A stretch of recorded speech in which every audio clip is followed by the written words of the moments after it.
अब आज वाली क्लास में भी सेम पॉइंट पे फर्दर क्वेश्चंस करते हैं डिस्कस। तो अब लास्ट क्लास में हमने इस टॉपिक का सबसे इंटरेस्टिंग एस्पेक्ट देखना शुरू करा कि इनडिटर्मिनेट फॉर्म्स का मतलब क्या है। हमें समझ में आया कि हर क्वेश्चन में क्या होगा कि जो हमें सवाल दिया जाएगा उसको कोई प्रॉब्लम होगी, जो वो प्रॉब्लम है उसका नाम है लिमिट में आने वाली इनडिटर्मिनेट फॉर्म, जिसकी 7 कैटेगरीज हमने ऑब्जर्व करी और पहली कैटेगरी जो कि 0/0 है उसको डील करना शुरू करा। तो देखो, जब इस टॉपिक में एक बार जैसे डिस्कशन कर रहे हैं, जब एक बार ऐसे अंडरस्टैंडिंग बन जाएगी, फिर वी विल एक्चुअली रियलाइज कि इसमें कोई मर्जी सवाल दे दो वो हमें सिंपल लगता है। फिर हम ग्रेजुअली क्वेश्चंस डील करेंगे किसी भी लेवल के, पर पहली रिक्वायरमेंट क्या है कि हमारी अंडरस्टैंडिंग बहुत थॉरो, तो सबसे पहले वो बनाते हैं। तो चलो आज वाली क्लास में भी जो हमने लास्ट क्लास में बातें सुनी उस पर बेस्ड क्वेश्चंस करेंगे। तो अब देखो, क्वेश्चंस क्या करते हैं कि वो हमारे माइंड की वायरिंग चेंज करते हैं, हमारे सोचने का ढंग बदलते हैं। तो क्वेश्चंस करते समय पूरी तरह जोर लगाया करो कि वो खुद से सॉल्व हो, उसके बाद आगे उसकी डिस्कशन आएगी वो देखो, पर पहले सबसे पहले कोशिश करो कि क्वेश्चन मेरे से खुद सॉल्व होना चाहिए। और अपना टाइम भी नोटिस करो कि कितनी देर में सॉल्व करते हो। अभी फर्स्ट स्टेज है तो टाइम को लेके वरिड मत होना। पहली रिक्वायरमेंट क्या है कि हमारी सोच सही बन जाए। सेकेंड स्टेज इज कि हम लोग अपनी स्पीड को ग्रेजुअली फास्ट करेंगे, जो कि अपने आप भी होने लग जाएगी जब हम कंसेप्चुअली स्ट्रांग होना शुरू हो जाएंगे। तो चलो आज वाली क्लास भी शुरू करते हैं थोड़े क्वेश्चंस के डिस्कशन के साथ। ये सॉल्व करो अपने आप। अब देखो, इस वाले क्वेश्चन में हमारा थॉट प्रोसेस क्या है। देखो, याद रखना कि हमारा काम रैशनलाइजेशन नहीं है, हमारा काम फैक्टराइजेशन नहीं है। हमारा काम क्या है, शुरू में ट्रबल एक्स को 1 डाले जाने पे ये 0 बन रहा है और नीचे भी 0 आ रहा है। हमारा काम है 0/0 को रिमूव करना। बिल्कुल डॉक्टर की तरह सोचना है। हमने देखना है कि इस क्वेश्चन की ट्रबल क्या है। तो इसकी डिजीज है 0/0, तो हमने इसको इसमें से निकालना है। तो इस क्वेश्चन में हमने एक बात रियलाइज करी कि जो ये एक्सप्रेशन x² - 1 है, ये x - 1 का रूट इंटू x + 1 का रूट है। ये x - 1 का रूट अभी अलग से लिखा हुआ है। तो हमें दिखा कि x - 1 का रूट इन दोनों में से बाहर कॉमन आ सकता है, हमने कॉमन ले लिया। अब √(x - 1) कॉमन। अब ये क्या लिखा हुआ है, x - 1, जिसका मतलब क्या होता है √(x - 1) इंटू √(x - 1). तो एक हो गया कैंसिल, डायरेक्टली बना न्यूमरेटर में √(x - 1), डिनोमिनेटर आ गया √(x + 1 + 1). अब देखो, इस एक्सप्रेशन को हमने कुछ नहीं कहना। क्यों? क्योंकि x को 1 डाले जाने पे ये तो √2 + 1, ये 0 नहीं बन। तो क्योंकि ये 0 नहीं बन रहा तो इसको हमने कुछ नहीं कहना, ये सॉल्व्ड है एक्सप्रेशन। हमारी ट्रबल थी कि 0/0 ना बन जाए। तो अब 0/0 नहीं बन रहा। अब x को 1 डाले जाने पे न्यूमरेटर में 0 आ रहा है, डिनोमिनेटर में आ रहा है √2 + 1। तो 0 एनी अदर नंबर क्या होता है, 0। हमारा आंसर देखो इस क्वेश्चन का क्या बना, 0, क्योंकि टर्म क्या बनी थी 0/√2 + 1, विच इज व्हाट, 0। अकेली हमारी दुश्मनी किससे है, 0/0 से। अगर सवाल में 0/0 अगर आया तो हमें प्रॉब्लम है, तो हम उसको डिटरमाइन नहीं कर पा रहे। अगर 0 एनी अदर नंबर आया हमें कोई ट्रबल नहीं। कोई और नंबर मान लो 2/0 बन जाए लिमिट के सवाल में तो भी हमें कोई ट्रबल नहीं, हमारा जवाब आ गया इन्फिनिटी। अकेली ट्रबल कब है, जब 0/0 आए तो हमने उसे हटाना है। बाकी सिचुएशंस में हम आंसर डायरेक्टली बना पा रहे हैं। चलो अब ऐसे ही नेक्स्ट क्वेश्चन भी सॉल्व करो अपने आप। अब देखो, जैसे ये एक्सप्रेशन भी थी बिल्कुल सिंपल, टर्म्स को देख के कभी भी कंफ्यूज ना हुआ करो। बिल्कुल सिस्टमैटिकली क्वेश्चन को तोड़ा करो कि हमें बताया गया है कि 0/0 को हटाओ। तो हमारा टारगेट क्या होना चाहिए कि ऊपर नीचे से 0 को बाहर निकाल के 0 वाली टर्म्स को कैंसिल कराओ। जैसे अब इस केस में हमें दिखा कि इन दोनों एक्सप्रेशंस में से √x बाहर कॉमन आ सकता है, तो हमने कॉमन ले लिया। उसका फायदा ये x की पावर 3/2 - 1, नीचे √x - 1। तो अब हमें देख के लगा कि ये एक तरीके से a³ - b³ बना हुआ है। x की पावर 1/2 का क्यूब -1 का क्यूब, इसमें हमने फॉर्मूला अप्लाई करा a³ - b³ का, a - b square plus b square. Directly expression बनी, √x - 1 ऊपर नीचे कैंसिल। हमने इन्हें क्यों कैंसिल करा, क्योंकि हमारा टारगेट था 0/0 को हटा पाना। इनके कैंसिल होते ही हमें विजिबल है कि 0/0 हट गया। जैसे ही 0/0 कैंसिल, हमारा क्वेश्चन एक्चुअली। अब सिंपली बची हुई टर्म्स में हमने x को 1 फिल करा, वो आ गया 1 × 1 + 1 + 1 दैट इज 3। तो 3 हमारा फाइनल आंसर बनता। तो ये क्वेश्चंस की कैटेगरी बहुत सिंपल है, बस हमारे माइंड में इसकी पिक्चर सही बननी चाहिए। तो चलो अभी हमने जस्ट 0 by 0 फॉर्म देखी और उस पर बहुत बेसिक से क्वेश्चंस देखने शुरू करें। अब 0 by 0 में एक बहुत सिंपल सा फॉर्मूला और सुनते हैं। इसी को एनहांस करता हुआ हमारे क्वेश्चंस को और इजीली सॉल्व करवाने के लिए एक छोटा सा पॉइंट पहले और देखते हैं, फिर उस पर क्वेश्चंस करेंगे डिस्कस। अब ये ऑब्जर्व करो पहले। अब ऑनवर्ड्स ये फॉर्मूला भी हमारे सिस्टम में आज के बाद डिसॉल्व हो गया। हमें ये फॉर्मूला भी याद होगा आज के बाद। क्या है formula? Limit x approaching a x की पावर एन माइनस ए की power n upon x minus a. इसका डायरेक्टली हम इसको एज अ रिजल्ट यूज कर लेंगे एन इंटू ए की पावर एन माइनस वन। देखो इस फॉर्मेट को ऑब्जर्व करो। इस क्वेश्चन में एक्स को ए डाले जाने पे सिचुएशन क्या है? सिचुएशन है 0 ऊपर 0 नीचे। तो अब कभी अगर 0 by 0 के सवाल में अगर ये वाला डिज़ाइन हमारे सामने बनता नजर आए तो हम डायरेक्टली इस रिजल्ट को एज इट इज़ यूज़ कर सकते हैं। इट इज़ कम्प्लीटली ट्रू, ये पूरी तरह फिट हो जाएगा। अगर इसको प्रूव करना चाहें तो प्रूफ भी कोई स्पेशल नहीं, बहुत सिंपल सी बात है। मान लो इसको ब्रेक करने के लिए हम एक्स को ले लें ए प्लस एच। मान लो हमने इसकी राइट हैंड लिमिट निकाली तो एक्स को क्या लेते हैं? ए प्लस एच। जब हमने एक्स को ए प्लस एच लिया तो हमारा सवाल बन गया लिमिट एच अप्रोचिंग 0 ए प्लस एच की पावर एन माइनस ए की पावर एन अपॉन ए प्लस एच माइनस ए। ये क्या बना? अब इसको हम ब्रेक करना चाहते हैं। टारगेट क्या है? 0 by 0 हटाना। नीचे क्या आ गया? एच। और हमने न्यूमरेटर को सिंपली एक्सपैंड कर लिया बाइनोमियल से। देखो जब हमने इसको बाइनोमियल से एक्सपैंड करा अभी, तो हमने ये एज्यूम करा कि जो एन है वो कोई नेचुरल नंबर है, नेचुरल नंबर है।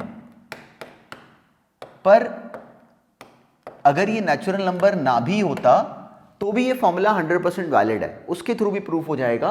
पर डायरेक्टली हमारे अभी +1 के सिलेबस में directly binomial theorem for any index है नहीं, तो उसको प्रूव नहीं करेंगे। पर बिल्कुल बेसिक लेवल पे देखो, हमने इसको बाइनोमियल से एक्सपैंड करा।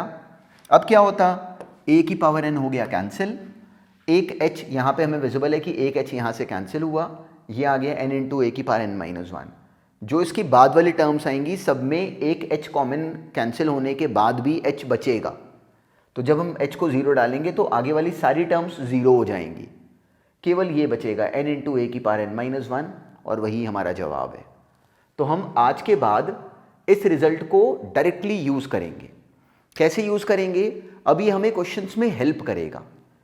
जैसे कि फॉर एग्जांपल मान लो किसी ने हमें क्वेश्चन दिया limit x approaching to x की power 5 minus 32 upon x minus 2 for example. तो अब से पहले इस क्वेश्चन को सॉल्व करने के लिए हम क्या करते? हम इसको फैक्टराइज करना शुरू करते और हमारा ज़्यादा टाइम लगता। पर अब हमें समझ में आया कि इसको डायरेक्टली क्यों ना लिख लें, limit x approaching to x की पावर 5 माइनस 2 की पावर 5 अपॉन एक्स माइनस 2। तो अभी ये एग्जैक्टली वो डिज़ाइन का फॉर्मेट बन गया जो अभी हमें बताया गया। इसका स्ट्रेट फॉरवर्ड हमने आंसर लिखा n विच इज़ 5 इंटू ए की पावर 5 माइनस 1, मतलब 5 इंटू 2 की पावर 4, 16 इंटू 5 80 हमारा आंसर है। तो देखो इसको ब्रेक कर पाना बहुत सिंपल है। काम की बात क्या है कि हमारा इस फॉर्मूले का रिकॉग्निशन बने, ये डिज़ाइन हमारे माइंड में बसे। तो अब जब हम इसके क्वेश्चन सॉल्व करेंगे तो ये ग्रेजुअली हम लोग इसकी एक्सेप्टेंस को अपने माइंड में बना लेते हैं। अब इसमें बहुत डिस्कशन और है, वो सारी की सारी अब होगी क्वेश्चंस के ऊपर बेस्ड। जैसे मान लो किसी ने ये क्वेश्चन दिया x की पावर 8 माइनस 1, नीचे x की पावर 3 माइनस 1। तो इस क्वेश्चन में क्या करते? अब हमें दिखा कि इसको x की पावर 8 माइनस 1 की पावर 8 अगर हम पढ़ लें तो ये क्वेश्चन हमसे सॉल्व हो सकता है। x की पावर n माइनस a की पावर n वाला डिज़ाइन हमारे सामने बना हुआ है, मिसिंग क्या है? नीचे वाला x माइनस a। तो क्यों ना एक काम करें कि जानबूझ के इसको x माइनस 1 से मल्टीप्लाई और डिवाइड कर लें। क्यों करें मल्टीप्लाई डिवाइड? क्योंकि अब हम ये कह सकते हैं कि हमने ये दो डिज़ाइंस क्रिएट करा लिए, x की पावर 8 माइनस 1 की पावर 8 अपॉन एक्स माइनस 1, और इधर बन गया x माइनस 1 ऊपर और x क्यूब माइनस 1 क्यूब नीचे, लिमिट x अप्रोचिंग 1। ये हमने क्यों करा? क्योंकि हमें एक नया डिज़ाइन याद करवाया गया जिसका प्रूफ भी हमने डेवलप करा। पर अब ऑनवर्ड्स हम उसको डायरेक्टली यूज़ करेंगे क्वेश्चंस में। x की पावर n माइनस a की power n upon x minus a, और वही यहाँ भी बना पर रेसिप्रोकल फॉर्मेट में। तो इस वाले पार्ट का आंसर क्या बनता? ये आता n विच इज़ 8 इंटू ए की पावर n-1 और नीचे आता है n विच इज 3 इंटू 1 की पावर 3-1। तो आंसर क्या बन गया 8/3, स्ट्रेट फॉरवर्ड। तो इसका जो यूज़ है वो इतना सिंपल है, पर आएगा हमें अपने आप एग्जीक्यूट करने पे। तो चलो इसको पूरी तरह अपने माइंड में डालो, अपनी कॉपी पे साथ में ये फॉर्मूला लिखो, ताकि कि जब भी कभी रिकॉल करो तो इजीली देख के रिकॉल कर पाओ। ये एग्जाम्पल्स भी कॉपी करा करो, साथ में पॉज करके एग्जाम्पल्स कॉपी करा करो, वीडियो रोक के एग्जाम्पल्स कॉपी करा करो, क्योंकि इट इज़ वेरी इंपॉर्टेंट कि हम लोग की कॉपी में भी साथ में ये काम कंप्लीटली रेडी हो। बिल्कुल डेट डाल के साथ में कॉपी पे नोट करा करो। चलो अब इस पॉइंट पे नेक्स्ट क्वेश्चन ऑनवर्ड्स पहले खुद करो अटेम्प्ट, अब ये सॉल्व करो अपने आप। अब एग्जैक्टली इसी पॉइंट की एग्जीक्यूशन पे अब ये सिंपल सा क्वेश्चन था। हमने सिंपली इसको पढ़ा x³ - 2³ अपॉन x² - 2²। तो अब हमें क्लियरिटी है कि x की पावर n माइनस a की पावर n तो बना हुआ है, अगर इसके नीचे x माइनस a अगर आ जाए तो हमारा फॉर्मूला कंप्लीट, साथ में इसका भी फॉर्मूला कंप्लीट। तो हमने जानबूझ के इसको x - 2 से मल्टीप्लाई डिवाइड कर लिया।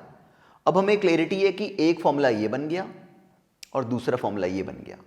तो x की पावर n माइनस a की power n upon x minus a, इसका जवाब क्या बनता है n इंटू a की पावर n-1। डायरेक्टली आ गया 3 इंटू 2 की पावर 3-1। डिनोमिनेटर में क्या आ जाएगा n, अब की बार n कितना है 2 इंटू a वो भी 2 है, 2 इंटू 2 की पावर 2-1। डायरेक्टली आ गया 3/2, ऊपर एक 2 आया, 2 और 2 कैंसिल, 3 जवाब।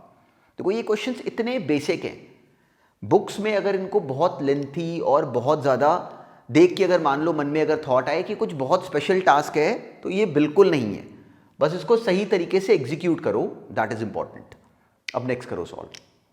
देखो इन फॉर्मूलों का एक्चुअली रोल ही ये है कि जो क्वेश्चन हमसे अदरवाइज सॉल्व होते हैं कितनी मेहनत से रैशनलाइज करके, फैक्टराइज करके, वो अब हमसे इस फॉर्मूले के यूज से बहुत इजीली सॉल्व हो जाते। अब जैसे इस एक्सप्रेशन के केस में हमें दिखा कि ये t की पावर 1/2, जो -1 है उसको पढ़ लेते हैं 1 की पावर 1/2। तो ये एग्जैक्टली हमारे काम का डिजाइन बना हुआ है, x की पावर n माइनस a की पावर n। नीचे भी एग्जैक्टली ऐसे ही x की पावर n माइनस a की पावर n। कमी किस चीज की है, x माइनस a की। तो जानबूझ के हमने इसे t-1 से मल्टीप्लाई एंड डिवाइड कर दिया। अब ये दो अलग अलग क्वेश्चंस में देखो ब्रेक हो सकता था। देखो याद रखना, हमने ये सुना है कि एक सवाल को दो अलग अलग में तभी तोड़ते हैं जब हमें दिख रहा हो कि उन दोनों की लिमिट्स इंडिविजुअली एग्जिस्ट कर सकती है। जैसे इस केस में हमें दिखता है कि ये भी सॉल्व हो जाएगा और ये भी सॉल्व हो जाएगा। तो ये क्या बन गया n इंटू a की पावर n-1। n कितना है 1/2 इंटू a की पावर n-1। ऐसे ही नीचे आ गया n इंटू a की पावर n-1। 1 की पावर एनीथिंग 1, ये भी 1, इसको कुछ नहीं कहना, डायरेक्टली आ गया 3/2। तो this question was very simple, पर हमने इसको एंड तक बिल्कुल सही एग्जीक्यूट करना था। अब नेक्स्ट करो सॉल्व। अब ये एक्सप्रेशन में भी सेम टास्क था। अब की बार जो न्यूमरेटर है वो तो डायरेक्टली हमारा डिजाइन बना हुआ है, x की पावर n माइनस a की पावर n। देखो अब की बार x क्या है, x माइनस 1। तो ये समथिंग की पावर n माइनस a की पावर n वाला फॉर्मेट बना हुआ है। तो अगर डिनोमिनेटर में x माइनस a बन जाए तो हमारा फॉर्मूला रेडी है। अब की बार लेकिन वो x क्या है, इस वाले सवाल में वो x एक्चुअली x माइनस 1 है। तो क्यों ना नीचे वाले x माइनस 2 को बस हम लिख लें x माइनस 1 माइनस 1। अब ये एग्जैक्टली हमारा डिजाइन बन गया जो हमारे माइंड में डायरेक्टली एम्बेडेड है, x की पावर n माइनस a की power n upon x minus a। अब की बार x हम बोल किसको रहे हैं, x माइनस 1 को। क्यों बोल रहे हैं, क्योंकि ये डिजाइन का फॉर्मेट डायरेक्टली हम यूज कर लेते हैं। तो इसका जवाब क्या बनता है, n इंटू a की power n minus 1। There is no trick, directly answer कितना आ गया 1/3। तो ये कैटेगरी इतनी सिंपल है और इसका हम डायरेक्टली फायदा उठाना शुरू हो जाते हैं इन क्वेश्चंस के बीच में। चलो अब नेक्स्ट भी सॉल्व करो सेम पैटर्न पे अपने आप। अब इस क्वेश्चन का भी सेम पैटर्न था, हमें गिवन है कि इस लिमिट का जवाब है 108। तो ये लिमिट तो हमें सॉल्व करनी आती है। डायरेक्टली क्या बनता है, n इंटू 3 की पावर n माइनस 1, वो हमें गिवन है कि 108 है। तो हमने यहां से n ऑब्टेन करना है। तो अब हम क्या करें, क्यों ना 108 को हम ब्रेक करें 3 की पावर्स के फॉर्मेट में। तो हमने इंटरप्रेट करा कि वो जो 108 है ये एक्चुअली 4 इंटू 27 है। वो क्या बन गया 3 की पावर 3। अब हम इसको कंपेयर करने वाले हैं इस फॉर्मेट के साथ। तो हमें देखने में लगा कि जो ये n-1 है ये तो 3 हो गया। तो n-1 के 3 होने पे n कितना आता 4। तो क्या वो इस n के साथ कॉरस्पॉन्डिंगली फिट हो पा रहा है, तो इसके इसमें हो पा रहा है। तो डायरेक्टली हमारे n का आंसर क्या बना 4, n इंटू ए की पावर n माइनस 1 वाला फॉर्मेट यहाँ पे, 3 की पावर्स यहाँ पे नहीं आ रही, तो अकेली ये 3 की पावर n माइनस 1 को बैलेंस होना चाहिए था इसके साथ। वो हो पाने के लिए n माइनस 1 को 3 होना चाहिए, n कितना आ गया 4, और वो बाहर लिखे हुए n के साथ कॉरेस्पॉन्ड कर रहा है, तो इसलिए this is the final answer. बहुत सिंपल क्वेश्चन था और ये राइट होना चाहिए था। अब नेक्स्ट करो। अभी एग्जैक्टली सेम तरह की एक्सप्रेशन अभी हमने पहले भी डील करी, उसी तरह का सिंपल सा क्वेश्चन ये भी था। तो ये इसके न्यूमरेटर में x की पावर n माइनस a की पावर n जैसी टर्म बनी हुई है। अभी ट्रबल क्या है कि इसका डिनोमिनेटर में एग्जैक्टली वो डिजाइन नहीं बना हुआ जो हमें पता है, तो हमें इतनी सी मेहनत करनी थी कि डिनोमिनेटर में भी एग्जैक्टली वही डिजाइन बना दे। x माइनस ए को हम पढ़ सकते हैं x plus 2 minus a plus 2। अब ये हमारा नोन डिजाइन है, पर इसमें हम x किसको कह रहे हैं, x प्लस 2 को, a किसको कह रहे हैं, a प्लस 2 को। तो हमारा जवाब क्या बनेगा, n इंटू a, पर याद रखना कि अब की बार जो a है वो a ना होके a प्लस 2 है, n इंटू a की पावर n माइनस 1। डायरेक्टली हमारा आंसर क्या बनता, 5/2 इंटू a प्लस 2 की पावर 3/2। तो इसको तोड़ पाने का पैटर्न एग्जैक्टली ऐसे होता है। अब नेक्स्ट देखते हैं। अब ये भी सेम वैरायटी पे सिंपल सा क्वेश्चन था। हमने इसको पढ़ा, ये x है की पावर 1/n, तो इस 1 को हमने पढ़ लिया 1 की पावर 1/n। तो अब ये हमारा डिजाइन तो रेडी है, पर डिनोमिनेटर में x हमें नहीं चाहिए, डिनोमिनेटर में होना चाहिए था 1 प्लस एक्स माइनस 1, तो हमने x को लिख लिया 1 प्लस एक्स माइनस 1। अब ये हमारा एग्जैक्टली हमें बताया गया डिजाइन इसमें रेडी हो गया, x की पावर n माइनस a की power n upon x minus a। तो हमारा आंसर क्या होता है, n जो कि 1/n है इंटू 1 की पावर 1/n माइनस 1। तो इसको कुछ नहीं कहना, ये तो 1 है, 1/n डायरेक्टली हमारा आंसर हो जाता। तो देखो इनका पैटर्न एक्चुअली कितना सिंपल है। अभी हमने बिल्कुल फास्ट पेस्ड क्वेश्चंस अपने आप सॉल्व करे, यही काम है कि हमारे बिल्कुल माइंड में ये फॉर्मूले का डिज़ाइन अच्छी तरह बैठ जाए। हमारे सामने जब कभी अब ऑनवर्ड्स क्वेश्चंस आए, तो अगर उसमें हमारे पास इस डिज़ाइन को क्रिएट करने की पॉसिबिलिटी हो उस लिमिट के सवाल में, तो हम कर दें, ये काम है। ये क्वेश्चंस क्या करते हैं कि हमें हेल्प करते हैं कि हमारे माइंड में एग्जैक्टली ये पैटर्न फिट हो जाए। तो इस पैटर्न को अपने माइंड में फिट रखना। देखो यहाँ पे इस क्वेश्चन में हमारे माइंड में इससे पहले ये थॉट आता कि हमें इसको रैशनलाइज करना पड़ेगा, या इसमें कोई और हमें कोई नया तरीका बनाना पड़ेगा जो कि हमारे लिए ट्रबलसम था। अब हमें कोई ट्रबल नहीं आई, हम इसको आसानी से तोड़ पाए। तो बस इस बात को ध्यान में रखना कि इसको ब्रेक कैसे करते हैं। चलो अब नेक्स्ट करो अटेम्प्ट। इस वाले क्वेश्चन का लॉजिक भी एग्जैक्टली इसी फॉर्मूले के ऊपर बेस्ड था जो हमने आज वाली क्लास में अभी देखा। अब देखो डायरेक्टली देख के हम टर्म के साथ रिलेट नहीं कर पा रहे, पर ये सोचो कि जो ये एंड में लिखा हुआ n है, अगर इस n को हम तोड़ दें 1 1 1 करते हुए, तो ये एक्चुअली कितने वंस में ब्रेक हो सकता था, ये ब्रेक हो सकता था n वंस में।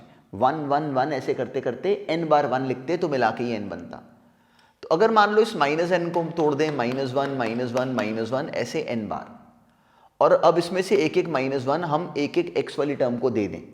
दे दें का मतलब क्या हुआ, इसको पढ़ लें x माइनस 1, इसको भी पढ़ लें आगे x square minus 1, x cube minus 1, last वाला x की पावर n माइनस 1।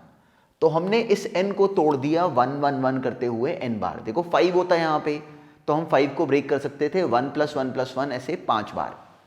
तो ये -5 एक तरह से -n, तो वो -1 -1 ऐसे n बार आ गया, ये बनी एक्सप्रेशन। तो अब अगर नोटिस करो तो इनमें से हर एक हमारा डिजाइन है, x minus 1 upon x minus 1, x square minus 1 upon x minus 1, x cube minus 1 upon x minus 1। अब हमने x माइनस 1 हर एक टर्म के नीचे इंडिविजुअली डिवाइड करा दिया, तो ये बनी हमारी एक्सप्रेशन। डायरेक्टली टर्म क्या आ गई, लिमिट x अप्रोचिंग 1, x की power 1 x minus 1 upon x minus 1, x square minus 1 square upon x minus 1, अगला x cube minus 1 cube upon x minus 1। ये सारे हमारे फॉर्मूले बन गए, x की पावर n माइनस a की power n upon x minus a वाला फॉर्मेट, जिसका डायरेक्टली हम जवाब जानते हैं बनाना। वो क्या बन जाता, 1 डायरेक्टली, ये आ जाता n which is 2 into a की पावर n माइनस 1। अगला 3 के साथ लास्ट में क्या आता है, n इंटू a की पावर n माइनस 1।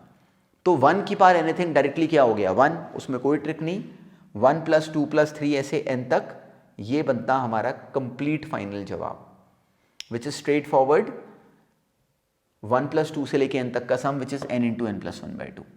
ये बनता है इसका करेक्ट फाइनल आंसर। ये इस क्वेश्चन में सॉल्व करने का बिल्कुल परफेक्ट रूट बनता। अब इस क्वेश्चन में एक बड़ी इंटरेस्टिंग गड़बड़ होती है, वो गड़बड़ ऑब्जर्व करना और उसको ध्यान में रखना। ये ट्रबल हम जब भी करते हैं तो एग्जैक्टली सेम गलती करेंगे। अब इसी क्वेश्चन में कई बार एक बच्चा क्या करता है कि वो इस क्वेश्चन को ऐसे सॉल्व करता है। देखो शुरू में टर्म ये थी, हमें शुरू में क्वेश्चन ये गिवन था। अब मेरे मन में थॉट आता है, अगर एक गलत रूट पकड़ें तो वो थॉट क्या होता है कि मैं इसमें जीपी अप्लाई कर दूं। तो जीपी अप्लाई करने में कोई ट्रबल नहीं, यहाँ से लेके यहाँ तक डायरेक्टली एक ज्योमेट्रिक प्रोग्रेशन जीपी अप्लाई हो सकती थी। मान लो हमने कर दी होती अप्लाई, तो जीपी अप्लाई करके सिंपली एक्सप्रेशन क्या बन जाती, x इंटू एक्स की power n minus one upon x minus one. तो जैसे एक बच्चा इस क्वेश्चन में जीपी अप्लाई करता है, वो कहता है अरे ये तो मेरा फॉर्मूला बन गया बीच में, तो वो यहाँ पे इसके बीच में ही अपना फॉर्मूला अप्लाई कर देता है। इसको 1 की पावर n पढ़ के वो कहता है कि ये डायरेक्टली बन जाएगा n इंटू 1 की power n minus one which is n। तो वो इसको बीच में ही n लिख देता है। अब ये nx ये n, दोनों में से n कॉमन, वो ऊपर नीचे कॉमन हो गया x माइनस वन, वो कैंसिल और इसका आंसर आ गया n। तो इसी सवाल को जो हमने अभी सॉल्व करा, उसका ऐसे सॉल्व करे जाने पे जवाब n आ रहा है, पर एक्चुअली उसका सही आंसर हमने सुना कि ये n into n plus one by two है। तो ये सही है और ये गलत है। तो इट इज़ वेरी इंपॉर्टेंट कि हमें समझ में आए कि इसमें गड़बड़ कहाँ पे हुई। तो यहाँ तक कोई गड़बड़ नहीं है, ये बिल्कुल सही है। हमने सिंपली जीपी अप्लाई करा, पर अभी हम इसके आगे कुछ कर नहीं पा रहे।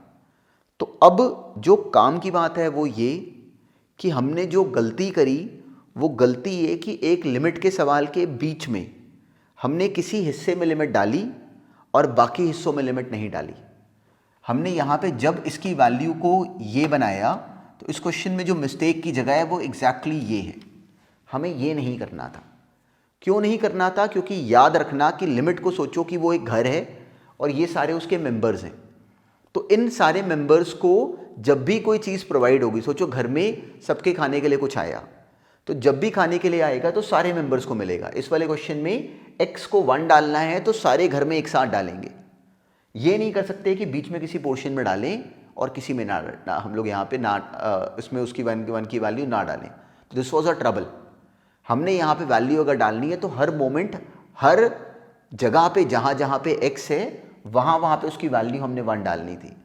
तो अगर हम यहाँ पे लिमिट लगाते तो साथ में यहाँ पे भी 1 लिखते, पर तब तो ये चीज़ 0 आ जाती और ऐसा हम नहीं कर सकते थे। इसलिए हमने इस वाले सवाल में इस जगह पे जो लिमिट डालने वाला स्टेप करा, दैट वाज रॉन्ग। तो इस क्वेश्चन से हमें क्या समझ में आना चाहिए कि जब भी कभी एक लिमिट का सवाल हमारे सामने आए और हमारा मन करे कि बीच में किसी हिस्से की लिमिट हम अलग से पुट करवा दें, तो वो तभी करवाते हैं जब हमें समझ में आए कि वो वाली टर्म को हम अलग से ब्रेक कर सकते हैं। देखो इस बात का मतलब क्या हुआ। मान लो कभी क्वेश्चन आता, limit x approaching 3 x square minus 9 upon x minus 3 into x plus 2। मान लो ये क्वेश्चन होता, तो अब डायरेक्टली x को 3 डाले जाने पे ये 0, तो हम डायरेक्टली यहाँ पे x को 3 नहीं डाल सकते, लेकिन x की वैल्यू 3 हम यहाँ पे डाल सकते हैं। क्यों? क्योंकि directly it can be seen कि ये टर्म अलग से ब्रेक हो सकती है और वो टर्म अलग से ब्रेक हो सकती है। तो अगर हम उस टर्म को अलग से लिमिट वाले सवाल के बाहर लेके जा सकते हो, तभी हम उसमें अलग से वैल्यू फीड कर सकते हैं। यहाँ पे this was a big mistake. इसको हमेशा अपने माइंड में रखना कि लिमिट के सवाल में बीच में लिमिट कभी नहीं पुट कराते जब तक हमें श्योरिटी ना हो कि वो टर्म अलग से एग्जिस्ट कर सकती है। तो हम इसको अलग से नहीं तोड़ सकते थे। It was a very important step. अब नेक्स्ट करो। अब देखो इस वाले क्वेश्चन की टर्म भी इंटरेस्टिंग थी। क्यों? क्योंकि देखने में हमें ऐसा लगता कि इसका जो फॉर्मेट है वो 0/0 वाला है। देखो देखने में हमें लगा कि ये क्वेश्चन 0/0 फॉर्मेट का क्वेश्चन है, पर अब इंटरेस्टिंग एस्पेक्ट एक्चुअली ये था कि ये 0/0 फॉर्मेट का क्वेश्चन नहीं था। क्यों? क्योंकि अगर नोटिस करो तो 0/0 फॉर्मेट का मतलब होता है कि न्यूमरेटर वाली जो टर्म हो वो अप्रोच करे 0 को, डिनोमिनेटर वाली जो टर्म हो वो भी अप्रोच करे 0 को। इस केस में अगर ऑब्जर्व करो कि जब x 0 से थोड़ा सा बड़ा है, 0 प्लस का मतलब क्या हुआ, x 0 को अप्रोच कर रहा है प्लस वाली साइड से, तो x 0 से थोड़ा सा बड़ा है। तो जब x 0 से जस्ट बड़ा होगा तो जो ये जिंटेक्स होगा ये वेरिएबल नहीं होगा, ये कांस्टेंट होगा विच इज एग्जैक्टली 0। तो ये सवाल एक्चुअली ये बन गया। देखो न्यूमरेटर एग्जैक्टली 0 है, डिनोमिनेटर कोई नंबर है जो कि 0 को अप्रोच कर रहा है। तो exactly zero upon any other number is actually what, directly zero. तो इसका straight forward answer actually zero था। तो ये वाला सवाल कहीं से भी 0/0 वाले फॉर्मेट का था ही नहीं, पर देखने में हमें लगता था कि 0/0 वाले फॉर्मेट का क्वेश्चन है। चलो अब एग्जैक्टली इसी अंडरस्टैंडिंग पे ये सिंपल सा नेक्स्ट क्वेश्चन अब अपने आप कंप्लीट करो। अब ये करो सॉल्व। अब इस वाले क्वेश्चन का फॉर्मेट भी एग्जैक्टली अब सेम था। हमें क्लियरिटी है कि जब x अप्रोच करेगा 1 को प्लस वाली साइड से, x 1 की तरफ जा रहा है प्लस वाली साइड से, मतलब x 1 से जस्ट बड़ा है। तो अगर कोई सोचो नंबर 1 से जस्ट बड़ा होता तो जो उस नंबर का स्क्वायर होता वो कैसा होता, वो भी एक्चुअली 1 पॉइंट समथिंग ही होता, 1.000 एंड सो ऑन, कभी कोई और टर्म बनती x स्क्वायर भी। तो जो x स्क्वायर का जो जेंट होगा, जो उसके ग्रेटेस्ट इंटीजर फंक्शन का जवाब होगा, that would be a constant. ये कांस्टेंट नंबर है विच इज एग्जैक्टली 1। तो इस क्वेश्चन में अकेली इतनी सी ट्रिक थी जो हमने इससे पहले वाले क्वेश्चन में भी एक्चुअली अप्लाई करी। तो ये नंबर एग्जैक्टली 1 था। एग्जैक्टली 1 माइनस एग्जैक्टली 1 वो तो 0 होता है। डिनोमिनेटर देखो x स्क्वायर माइनस 1 है। अच्छा अब याद रखना कि हमने इस सवाल में लिमिट पूरे सिस्टम में देखो पुट नहीं करी। हमने जब x को 1 लिया तो नोटिस करो कि x के 1 से लेके x के 2 होने के बीच में इस पूरे इंटरवल में जिंट x जो है ये कांस्टेंट है 1। तो जैसे ही हमने ये बात बोली कि x 1 से जस्ट बड़ा है तो जो जिंट x है this will become a constant. ये कांस्टेंट है, ये जो x है ये वेरिएबल है, तो हमने इसको कुछ नहीं कहा। तो हमारा जवाब क्या बना, 1 - 1 0 और नीचे एनी अदर नंबर एक्सेप्ट 0। तो इसका फाइनल आंसर क्या बनता, 0।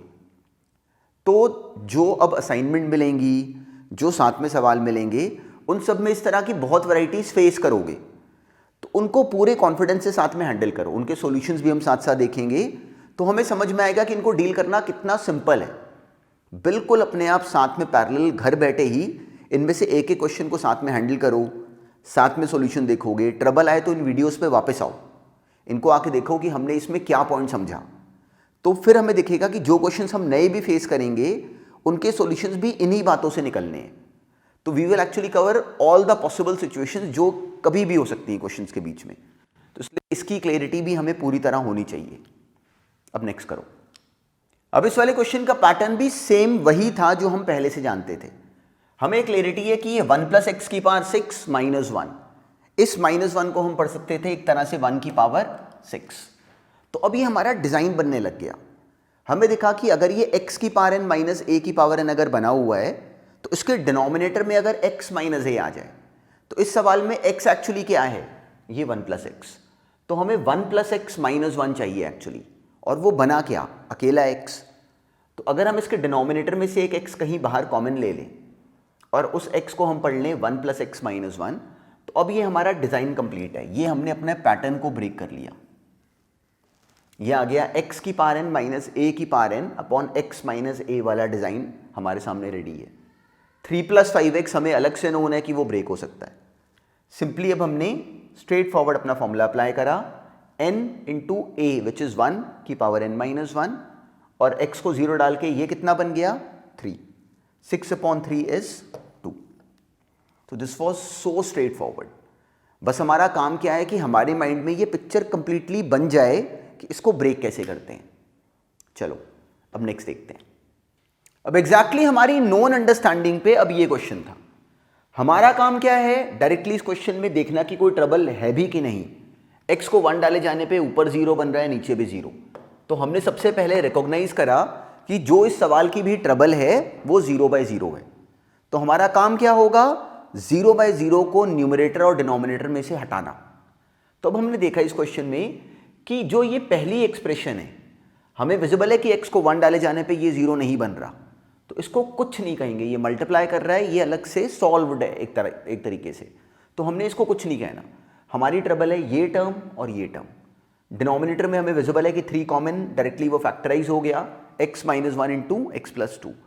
अब हमें क्लैरिटी है कि ये x + 2 को कुछ नहीं कहेंगे। क्यों, क्योंकि x को 1 डाले जाने पे ये 0 नहीं बन रहा। तो अब हमारी प्रॉब्लम आ गई ये एक्सप्रेशन और ये एक्सप्रेशन। अब या तो इसको रैशनलाइज कर लो या फिर इसको फैक्टराइज कर दो। x - 1 को हम लिख सकते हैं √x - 1 × √x + 1। डायरेक्टली हमने इसको a² - b² वाले फॉर्मूले से ब्रेक करा। √x - 1 कैंसिल, डिनोमिनेटर में सिंपली आ गया √x+1। जैसे ही 0/0 की ट्रबल सॉल्व हो गई, हमारा क्वेश्चन कंप्लीट हो गया। अब डायरेक्टली ये एक्सप्रेशन बन गए एक डिटर्मिनेट फॉर्मेट में, x की वैल्यू हमने 1 फिल करी, हमारा फाइनल आंसर बन गया -1/18। तो देखो ये सारे फॉर्मेट्स एक्चुअली इतने सिंपल हैं, पर इन पे पूरी एग्रेसिवली कॉन्फिडेंटली इन क्वेश्चंस पे अटैक करा करो। बिल्कुल ना सोचो कि कहीं से कोई भी क्वेश्चन कोई स्पेशल क्वेश्चन होगा। जो मेन लॉजिक है वो है थ्योरी का स्ट्रांग होना। जब हमारा उस पर स्ट्रांग फुट है तो कोई भी और सवाल जो बनेगा वो हमसे हो पाने वाला होगा। तो हमने देखा कि हमने एक ही बात सुनी, उसके बाद क्वेश्चंस की वैरायटी डिफरेंट आती रही आज वाली क्लास में भी, पर हम उनको हैंडल कर सके। यही टास्क है। सबसे पहली रिक्वायरमेंट क्या है कि हम लोग स्कूल वाले सिलेबस में बिल्कुल परफेक्ट हो जाएं, फिर कंपटीशन वाले काम पे परफेक्ट होना शुरू होंगे। उसके लिए बहुत सारे टूल्स और हैं जो हम सारे सुनेंगे, और उन टूल्स में भी देखेंगे कि हमें बहुत हिडन अप्रोचेस भी समझ में आएंगी जब उनकी डिस्कशन पे जाएंगे। तब अभी पहले काम की बात क्या है कि स्कूल वाले काम पे 100% परफेक्ट हो। So this is the first requirement. तो क्वेश्चंस को ऐसे देखना चाहिए। अब नेक्स्ट देखते हैं। देखो मैथ्स में पहली रिक्वायरमेंट क्या है कि हमारा कंसेप्चुअल अंडरस्टैंडिंग बहुत स्ट्रांग बन जाए।